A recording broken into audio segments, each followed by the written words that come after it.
श्री के पवित्र पावन चरणों में त्रैवार बारंबार नमोस्तु। पूज्य मुनि श्री विवेक सागर जी महाराज जी के चरणों में भी बारंबार नमोस्तु। महाराज श्री एक गाथा आई है, पज्जय मूढ़ा मूढ़ा, जो दीदी ने अभी आचार्य ऋषि के लिए जो सवाल किया था। तो महाराज श्री जब जीव सोता है और स्वप्न देखता है तो उसको वो स्वप्न सत्य लगता है, और जागने के बाद में वो झूठ लगता है, मैंने कैसे जंजाल देखे, ये किया, ये सुसुप्त अवस्था में। उसके बाद में जागृत होने के बाद में कहता है ये घर मेरा, गाड़ी मेरा, बंगले मेरे, चेतन अचेतन मिश्र सभी जो है वो मेरे हैं। पर जब ये देखता है कि ये तो मेरी मृत्यु होने वाली है, मृत्यु होने वाली है, ये भी साक्षात दिख जाता है, मृत्यु होने वाली है, तो इनको भी झूठ मानने लगता है, ये भी सत्य नहीं है, मैं तो अकेला जाने वाला हूं। और जब आप जैसे किसी मर्मज्ञ से ये पता लगता है भैया ये मृत्यु भी सच नहीं है, तेरा तो चोला परिवर्तित है, खाली पर्याय परिवर्तित है, ये सच्चा नहीं है, फिर वो उन पर्यायों में मूल हो जाता है, उसमें ही फंस जाता है। ठीक है, जो है जो देखेंगे उस पर्याय में, उसको सादी अनंत जो पर्याय है उसकी ओर दृष्टि नहीं जाती। महाराज श्री एक सवई है, इसका एक सुनाता हूं, 1 मिनट का समय लूंगा। जब जीव सोवे तब समझे सपन सच, वही झूठ लागे जब जागे नींद कोई के। जागे कहे मेरो यह तन, मेरी यही सोच, ताही झूठ मानत मरण थी जोए के। जाने निज मरम, जब मरम समझ में आ जाता आपके गुरुओं के जैसे और जिनवाणी से, जाने निज मरम मरण तब दिखे झूठ, बुझे तब और पर यार रूप होई के। ताही पर आए कि फिर यही दशा, उसमें वो उलझ जाता है महाराज। तो ये पर्याय में उलझ जाए, उसकी ओर दृष्टि क्यों नहीं जाती महाराज? क्योंकि ये 3 सत्य तो उसको पता लग जाते हैं। आपने बहुत ही अच्छी बात कही है, और कुंतु कुमार जी एक अच्छे स्वाध्यायशील विद्वान हैं, और आपने जो बात कही वो बड़ी मर्म की बात है, गहरी बात।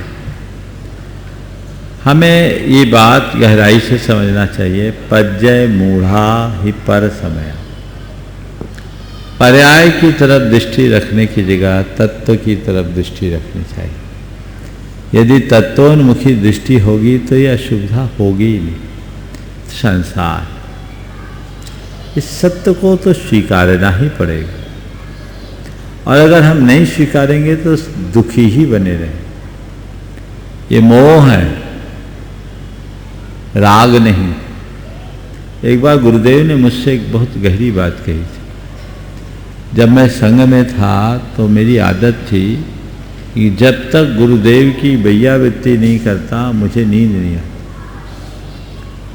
अगर किसी दिन गुरुदेव लेट से उठे और मुझे झपकी लग गई तो मैं, जब वो रात में सोते रहते थे, मैं उठ के उनकी वैयावृत्ति करता।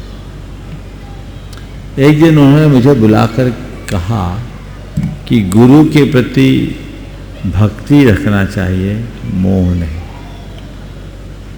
वो वाक मेरे लिए ब्रह्म वाक हो गया। गुरु के प्रति भक्ति रखो, मोह नहीं। भक्ति भाव तारक बनेगी, मोह तो उलझा के रखेगा। हम लोगों की दुर्बलता है कि हम लोग भक्ति को ही, मोह को ही भक्ति मान लेते हैं। भाव विशुद्धि युक्त अनुराग का नाम भक्ति है, और भाव विशुद्धि से रहित अनुराग मोह की परिणति। हम मोह मूलक परिणति से बचते हुए भक्ति में डूबने का प्रयत्न करें। यही हमारे जीवन को आगे बढ़ाने में कारण बनेगा।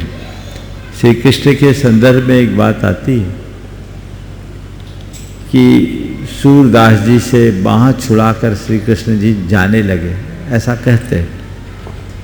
तो उन्होंने कहा था, बाँह छुड़ाए जात हो निबल जान के मोह, हृदय से जब जाओगे सबल जानूंगा तो मूल जो जुड़ाव है वो हृदय में होना चाहिए, वो हर पल होना चाहिए, हर सांस में होना चाहिए। बाकी जीवन के सत्य को तो स्वीकारना ही पड़ेगा, और अगर नहीं स्वीकारते तो आचार्य कुंद की दृष्टि में वे सब अज्ञानी हैं। अगर ऐसा बोल दिया जाए तो बुरा लगेगा, लेकिन हमें जीवन के परम सत्य को स्वीकार करना चाहिए। महाराज श्री आपने भक्ति के लिए बताया, अभी श्री भगवती आराधना जी का अध्ययन कर रहा था, एक नई परिभाषा आई, पूज्य श्री गुणाराध के भक्ति वो तो है ही पुरानी, पर मुख की प्रसन्नता से प्रकट होने वाले अंतरंग के अनुराग को भक्ति कहते हैं। ये परिभाषा भी सही है महाराज। मुख की प्रसन्नता, वदन प्रसादाद भी अंतर्भावित राग है प्रमोद जी। ये प्रमोद शब्द के लिए, भक्ति के लिए नहीं लिखा। शायद हो सकता है अंतर्भावित को अंतर्भक्ति पढ़ लिया होगा आपने। नहीं महाराज, मुख की प्रसन्नता से मैं प्रकट बोल होने रहा हूं वाले ना, अंतरंग के अनुराग को भक्ति कहते हैं। जैसे मैं आपके सामने आया वो और बोल मेरे रहा हूं, मैं अंतरंग के बोल मुख रहा से हूं, प्रसन्नता आ जाए हिंदी में लिख दिया होगा जी। उसका मूल वाक्यांश ये होना चाहिए, जी बदन प्रसादाद भी अंतर्भावित राग प्रमोद। मुख की प्रसन्नता आदि के द्वारा प्रकट किया गया राग प्रमोद भाव। प्रमोद यानी हार्दिक प्रसन्नता, ये भक्ति का ही एक रूप। नमोस्तु।